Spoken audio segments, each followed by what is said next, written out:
nagkukumbinsi siya, but at the same time, nakita nila na namumutla siya na namamaga ang mata. So personal nagkita? Hindi, video call.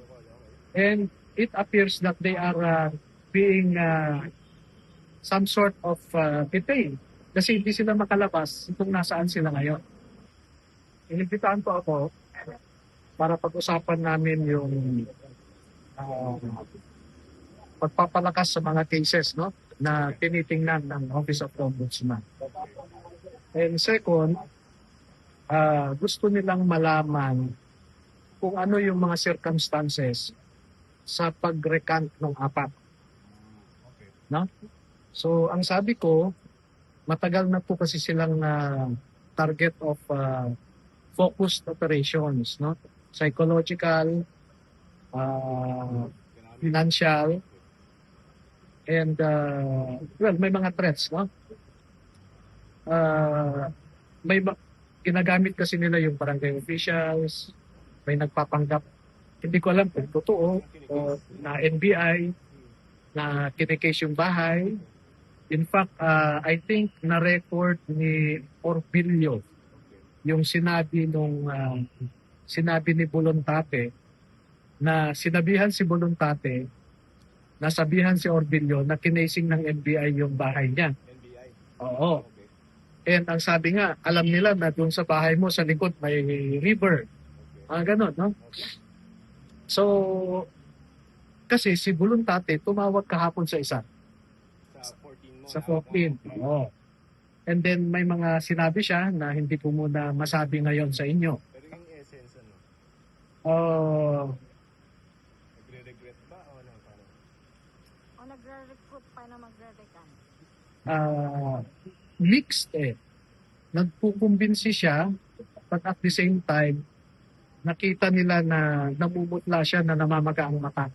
So personal nagkita? Hindi, video call. Okay.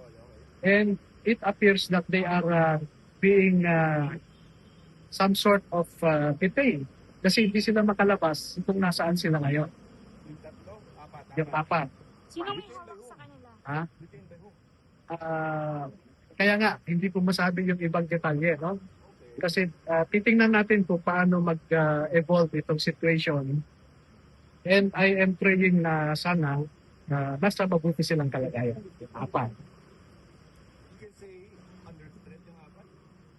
Hindi sila makalabas kung nasaan sila eh. First, sir, ang assessment mo, can I say that you think that they are under threat? Or controlled or Their movement is restrained. No? Yun yung impression na nakita ko doon sa conversation nila kasi nag-video call. No? okay. So, nirecord yung video ko? Were there during the video call? Wala ako. Pero ipinakita na lang sa akin after. Asa na-record? Ah. Sir, nabanggit ba paano sila nakapunta doon? O bakit sila nagpapasama? Yan ang the last conversation. Actually, the very night before nag-press con sila, nagpaalam sila sa akin. Actually, matagal na yung sinasabi nila sa akin po. Sabi ko, hindi ko kayo pipigilan. Kung ano sa tingin nyo yung tama, kung ano sa tingin nyo yung makakatulong sa inyo, go ahead, sabi ko sa kanila. Pero walang sisihan later, sabi ko na. So ba, nagsisisi ba yung apat niya? I'm not sure. So first, you think that their movement is ano ba tawag mo, restricted because They are inside a room na nakita during the video call, medyo gumagalaw yung kwan, di ba? Gumagalaw siya, pero lang maliit na bintana na nakita. ganun. So ang kausap ay si Bolontate, one of the four, di ba? Sino kausap ang sa side niya? Gil, nabigat. Nabidad. Okay. So okay. Kasama po silang apat dun sa room na yun or isa lang? During the conversation, si Bolontate lang ang kausap. Hindi niya nakita yung How do you know na magkakasama yung apat? In one di ba room. in-interview sila? Sa hotel yun eh. Ano? Kasama sila. I'm talking about the phone call between Bolontate and Navidad. How did we know, sir, na at that point that they were talking sa video call, yung tatlo kasama ni Bulundante are confined in a space. Ang sinabi ko ay during the conversation, ang nakita lang si Bulungtate. Okay. Oh. So ang restricted sino, sir? Based sa nakita ko, Bulungtate lang kasi hindi ko nakita yung tatlo. Okay. So ang sabihin namin, ang restricted movement, Bulundante lang. Tama? Oo, kasi siya lang ang nakita. So sa second aspect, the ombudsman is still interested in, not naman, for lack of a better term, no, using some of the knowledge of the 14 others? Of course. Oo. Okay. Kasi 5 yan ang naiwan, 3 yung nag-recant, no, of the 8. Of the 8, yes. But when these 8 were interviewed individually, may kasama sila na hindi kasama sa nagpirma, no? Okay. Alam mo, sa kanila, body-body. And I will be preparing together with the ombudsman lawyers and affidavit from those who were able to observe the proceedings during the question and answer exercise between the witnesses and the ombudsman lawyers. So the affidavit will state their knowledge about the investigation or about the operation ng maleta? No, about the process, how they were interviewed. Kasi ang sabi ng 4, pinilit sila at tinakot ng ombudsman. Yes. No? And pasisinungalingan yan ng iba na nakakita noong ini-interview sila. Alright. Pero sir, yung in terms of the 14 others na may alam ng operation ng maleta, gagamitin daw pa sila ng ombudsman?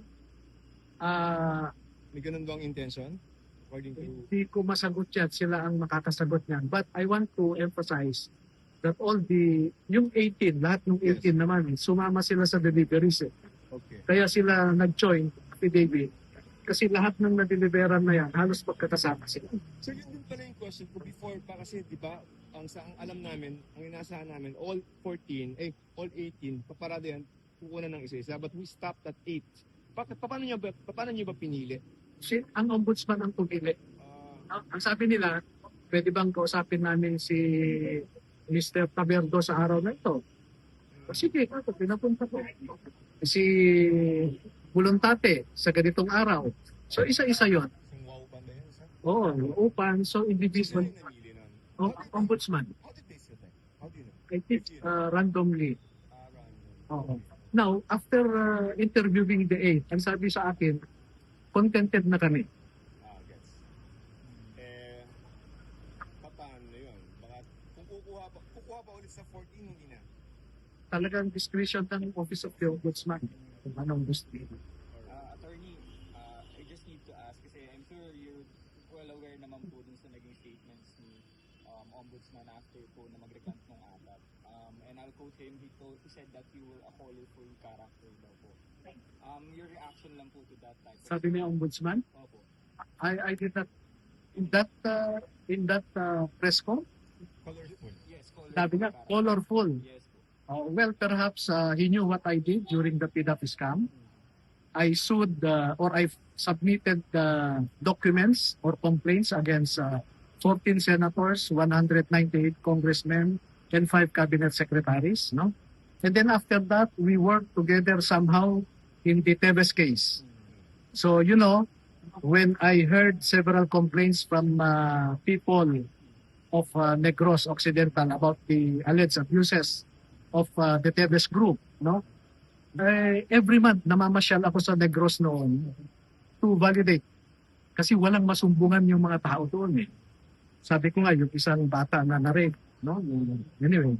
So, during that time, yung mga witnesses ko, ang nagbibigay ng targets for search warrants na in-implement or in-applyan ng CIDG and in-execute ng CIDG. No?